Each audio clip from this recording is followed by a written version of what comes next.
नमः शिवाय। ओम नमो नारायण। हर हर महादेव। जय गोविंदा, जय गोपाला, जय गो माता। वस्तु मात्रा न विद्यते। एक बार देवी देवता, ऋषि मुनि एवं ऋतुओं में वाद विवाद होने लगा। आपस में सभी एक दूसरे से अपने को बड़ा एवं महान मानते थे। आपस में निर्णय न होने पर वेद भगवान के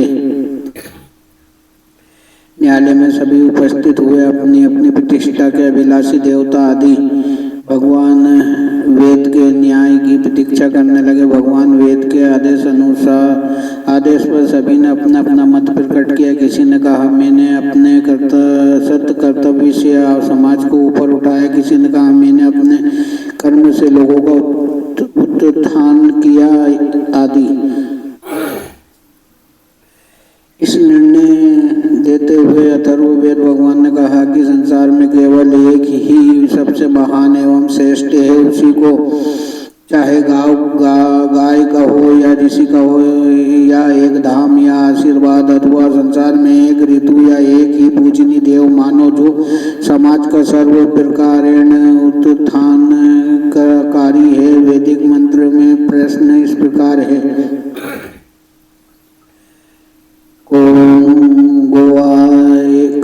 एक ऋषि की मुदाम काशीसह यक्षम पृथिवायामेक वृद्धे कर्तूर कतमनुषः। इसका स्पष्ट अथर्ववेद 8:9-25 में इसका स्पष्टीकरण इस प्रकार है। संपूर्ण धरातल से एक ही विश्व रूप गो है। संपूर्ण विश्व में व्याप्त एक ही परमात्मा परमेश्वर परम ब्रह्मा श्री राम सबके ज्ञाता और दृष्टा है। दृष्टा ऋषि है, क्योंकि रमन्ते योगिनो नंदे हैं नित्य नंदे जितात्मने इति राम पदे नासो परम ब्रह्म विधीयते। श्री राम पूर्वतापि उपनिषद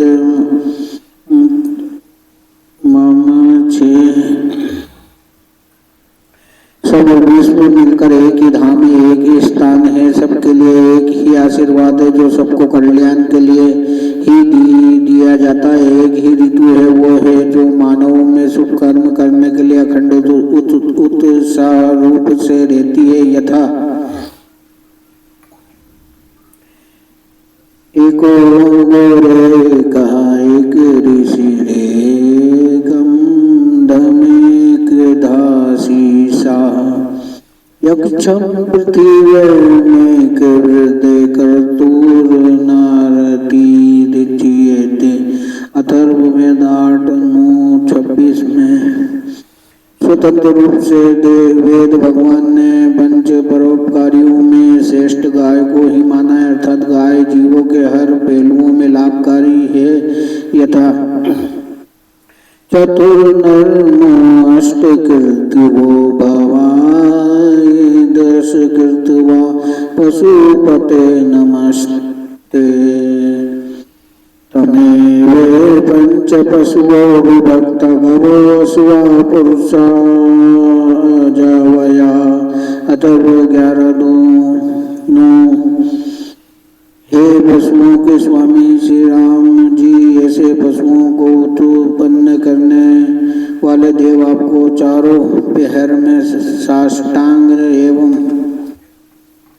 10 नाखून सहित प्रणाम है। आपके द्वारा उत्पन्न जो आपके ही 5 पशु नियुक्त किए गए हैं, गाय घोड़े पुरुष बकरियां और भेड़े, इन 5 श्रेष्ठ पशुओं में आपने गाय को प्रथम स्थान रखकर गाय की श्रेष्ठता प्रदर्शित की है। अतः एवं विश्वरूपी एक ही गो है, जिसके दूध का विविध रूप से सभी सेवन करते हैं तथा उसी से हष्ट पुष्ट होते हैं। इस गो की देखभाल करने वाले स्वामी एक ही परम ब्रह्म श्री राम जी हैं। इस गो के रहने के लिए व्यापक विश्व ही गौशाला है और यही परम पद है। ऋग्वेद में इसका वर्णन बार इंद्र भगवान ने समस्त सभा के बीच ये घोषणा की, हे पोषण करने वाले व्यापक तथा शत्रु दल पर आक्रमण करने वाले वीर वर, हमारे कर्म को गो को प्रमुख स्थान देकर नियुक्त कीजिए और हमें कल्याण में स्थिति में कीजिए, जिससे हम सभी सुखी रहें। अर्थात गाय की महिमा समझाइए। वैदिक मंत्र इस प्रकार है। उत्नो दियो गो अग्रह भूषण विष्णुवेव यावह कर्ता न स्वास्ति मतः। ऋग्वेद 1:90-5। अन्य देवों ने भी प्रार्थना की कि हमें उस प्रकार की बुद्धि प्रदान कीजिए जिस प्रकार की गाय को प्रमुख स्थान देकर या आगे करके स्वयं अनुचर बनकर चलने से हम अजय हों। यथा समिन्द्रहराय समीशरभिमहि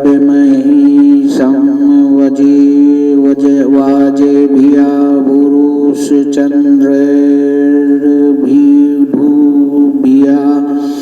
समिदेव प्रमत्याः विवीरसुषुमयाः गो अग्रायाः स्वः वत्याभिरभेमहि। ऋग्वेद 1:53-5। वेद भगवान का निर्देश है कि यदि किसी को माया राज्य में अपने सब प्रकार का वैभव प्राप्त करना है तो गो माता की प्रमुख रूप से सेवा करें। रासायन भाष्यकार ने भी इस प्रकार से उपकार करते हुए लिखा है कि स्तुर्भ्यो धनार्थर्माग्रे मुक्त एवं गवो, अर्थात गायों का दान, गायों की पूजा स्तुति प्रमुख रूप से करनी चाहिए, क्योंकि दानों में गोदान प्रमुख है। इसी से सभी देवता और गौ माता के साथ अपनी पूजा कराने के लिए विविध अंगों पर निवास करने लगे हैं। गौ माता के मूत्र, अन्य गोबर मूत्र, अन्य दूध महानता समाज में सर्वकाल में विद्यमान रहे हैं। इस उद्देश्य से स्वयं श्री लक्ष्मी जी भी गोबर एवं गोमूत्र में वास करने लगी। यजुर्वेद का मंत्र निर्देश करता है कि जिस ब्रह्मविद्या द्वारा मनुष्य परम सुख को प्राप्त करता है उसकी सूर्य से उपमा दी जाती है। उसी प्रकार गोलोक की समुद्र से तथा विस्तीर्ण पृथ्वी से इंद्र से उपमा दी जा सकती है, किंतु प्राणी मात्र के अनंत उपकारों को अकेली संपन्न करने वाले गो की किसी से उपमा नहीं दी जा सकती। गो निरुपमा है। वास्तव में गो के समान उपकारी जीव मनुष्य के लिए दूसरा कोई नहीं है। ब्रह्म सूर्य समः ज्योतिर्घो समुद्र संसार इंद्रम पृथ्वी वर्षियान गोष्ठो मात्र न विद्यते। यजुर्वेद 23:48।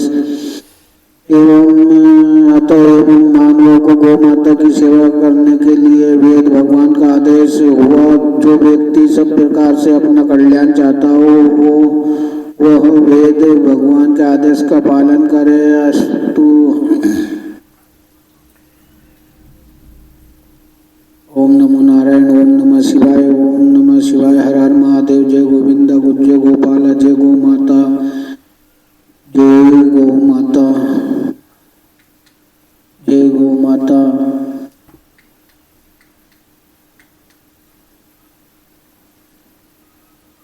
जय गोविंद।